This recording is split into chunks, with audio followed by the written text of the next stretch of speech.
The bond between brothers is not easily shaken. But what if you were faced with an impossible choice? To leave your brother on a deadly mountain and save yourself, or stay to help with little hope that you last the night? 3 men were presented with this exact scenario, and the result is something nobody could have predicted. On December 28, 2012, David Reinhardt, along with twin brother Eric Norse and Greg Norse, were settling in for the night, 6,700 meters high on Mount Aconcagua. Completely unaware, the next 24 hours would change their lives forever. This is their story.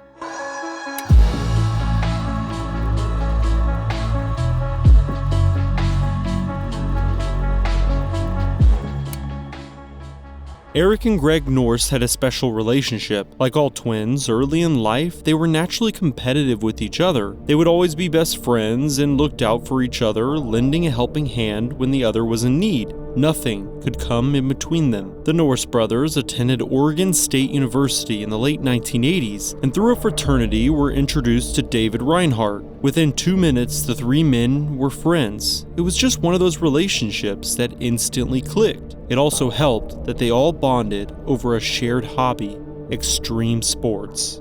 For the next 23 years, the trio would spend numerous nights under the stars together, forming an unbreakable bond. They would travel to many places like the Alps, Denali, or the Andes in South Africa, and were not known for specializing in one specific activity. Instead, they were more so the guys who wanted to do everything. From rafting, scuba diving, skiing, snowboarding, fly fishing, mountain biking, hiking, and sometimes even hunting elk. In 2004, the trio even took a 2-month-long motorcycle trip through Mexico. Whatever the adventure was, they always planned for it months in advance. In 2012, this was no different. Eric, 41 at the time, had a successful flooring business in Greenlee, Colorado, and was excited for his next big adventure with the group. After summiting Denali twice already, the trio felt like it was time to move on to another peak.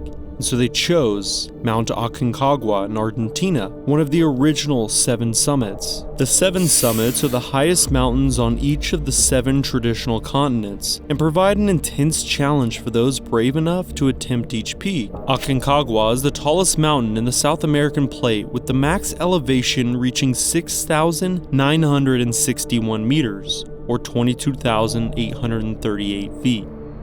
Eric had always been a risk taker, and his wife was well aware of this, but something about Aconcagua just did not sit well with her. Normally, Eric would be excited and ready for his next adventure, but on this trip specifically, his wife saw something that she had not seen before. He was nervous, which in turn made her nervous. When asked about what was on his mind, Eric replied, "It's the weather. It gets brutal, and it takes lives." Aconcagua on average is not considered a technical challenge to climb. In fact, following the normal route, which is an approach from the north, it is actually the highest non-technical mountain in the world, meaning the path to the summit can be traversed without ropes, axes, and pins. Of course, there are more challenging routes that will require some technical skills one can opt into. Knowing the type of people that the Norse Brothers and Reinhardt were, they chose to follow a more difficult route up the mountain called the Polish Glacier, which is a 40-degree gradient that runs along, you guessed it, the Polish Glacier. Despite how non-technical Aconcagua can be, it still has the highest death rate of any peak in South America, which has earned it the nickname Mountain of Death. This is mainly due to people underestimating the dangers. Standing at 6,700 meters high, there is still a high risk of altitude sickness, as well as many other common mountaineering uncertainties. Greg and David, having very successful careers of their own, both resided in the Portland area of Oregon. So when it was time for their journey in late 2012, the pair would meet up with Eric, who was in Colorado, and from there fly to their destination, Argentina. By December, they were on site and preparing themselves for the climb. They would have no outside assistance or guidance and would solely rely on themselves.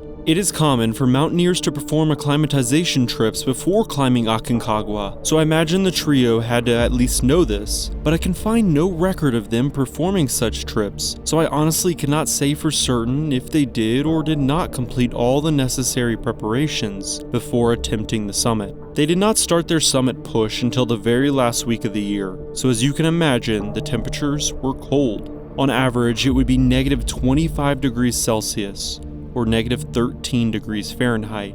The beginning of their climb was great. The sun beat down on them from above, as there were no clouds in sight and wouldn't be for a few days. The dry air caused the men to have chapped lips, but they would quickly forget about this nuisance as they cracked jokes to one another. Eric would take the lead first. It would be the more enthusiastic one out of the group, gently pushing his brother and David along. It was easy for the men to enjoy themselves. They had each other, all doing what they loved, and had an amazing view. With each step, they felt farther and farther away from the worries and stress of the busy lives they left behind. By Thursday, December 27th, the three men had reached high camp, right around 5,852 meters, or 19,200 feet, and settled in for the night as the sun set.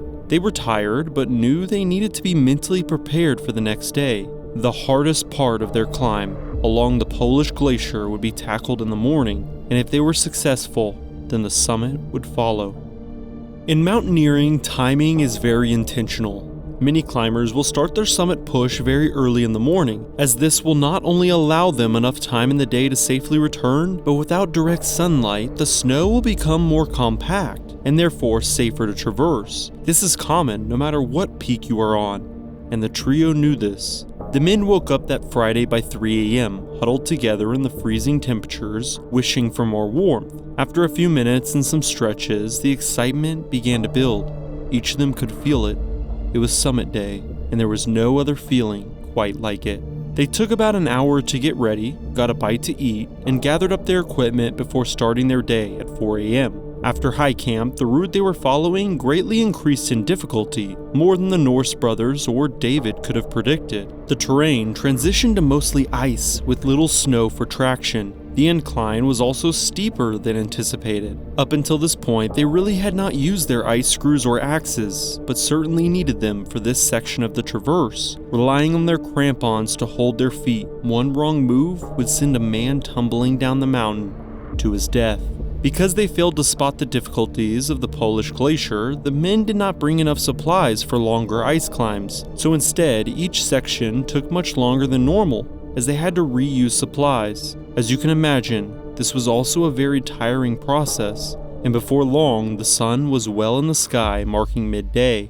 The excitement that was felt earlier was entirely gone. Instead, each man was intently focused on the task at hand, and they knew the risks were higher than before. Each successful section completed only led to another one that needed to be traversed. After a few more hours of this, frustration was building, and the sun began to set. Eric and Greg still appeared to be in good health, but David was rapidly declining. It was harder and harder for him to continue, and soon the Norse brothers knew something was wrong. David showed signs of developing altitude sickness, and it was progressively getting worse, so much to the point that it was hard to even keep moving forward. Altitude sickness can occur when ascending too rapidly, which doesn't allow the body enough time to adjust to reduce oxygen and changes in air pressure. To make matters worse, because the ascent route they had taken was covered in ice, it would be almost impossible to descend following the same path. Instead, they needed to reach a higher point on the mountain and shift to an easier route before climbing down. Additionally, their location made it not viable for rescuers to provide the necessary help needed for their situation. To put it bluntly, they were stuck. Either they continued to the summit and descend following an easier route, or they stayed where they were in freezing temperatures with little protection against the weather. Eric, realizing the situation they were in, told his brother, "I will go to the summit and come back with help." There was little arguing, so Greg hugged his brother and watched as he turned his back and began scaling the ice. Greg would not sleep that night. He stayed awake to keep David warm and to monitor him as best as he could. For the first hour or so, he watched his brother climb, one foot after the other, until he was about 200 meters away, or 600 feet. At that point, Eric had stopped moving upward and instead focused on finding a path down. When he was unsuccessful, Eric turned to the north face of the mountain, which in the dark was challenging to see, but it was a steep cliff. This decision slowed Eric's descent massively.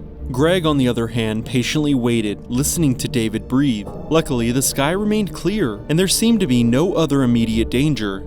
Hour after hour would slowly drag by, as Greg wondered where his brother was. Eventually, the sun was rising, and 10 hours had passed since Eric left. Greg could not wait any longer. He decided that he had to find help himself. Doing the only thing he could, Greg strapped David to the ice wall as securely as possible. Then he began to climb the mountain in the daylight, not mistaking the route like his brother did. Soon he was nearing the summit, and decided to wait on a highly traversed route to catch the first climber of the day. While he waited, Greg would pull out a satellite phone and make an emotional call to David's wife, who would then go on to alert the proper authorities, triggering an emergency response in Argentina. Greg waited for 2.5 hours before a climber finally appeared before him. From there, he learned the best way to go down, and for the next 6 hours, descended Aconcagua. Greg would make it back to high camp, exhausted, but there was another problem. His brother Eric was nowhere to be seen. Greg would be worried, but he was certainly in no condition to be of any help, so instead he was tasked with resting and a search party was sent out. Miraculously, 90 minutes later, Eric walked into camp with a smile on his face, limping and barely conscious. EMTs administered basic first aid, told him not to fall asleep, and actually advised him to keep climbing due to the oxygen content in his blood being dangerously low. Porters stationed on the mountain offered to carry the men's gear down, but Eric, being the man he was, would not accept this. Since he carried his gear up the mountain, he would carry it off, and accepting anything less was admitting defeat. Eric, feeling exhausted, decided that he would take a quick nap before continuing the descent, despite being warned not to. He threw up his tent and settled in. Only a couple minutes had gone by before EMTs were trying to wake him, knowing he was in danger. They shook and shook him, but it did not matter. Eric was unresponsive. Emergency workers noticed his heart rate dropping, and they began CPR in hopes that he would wake up.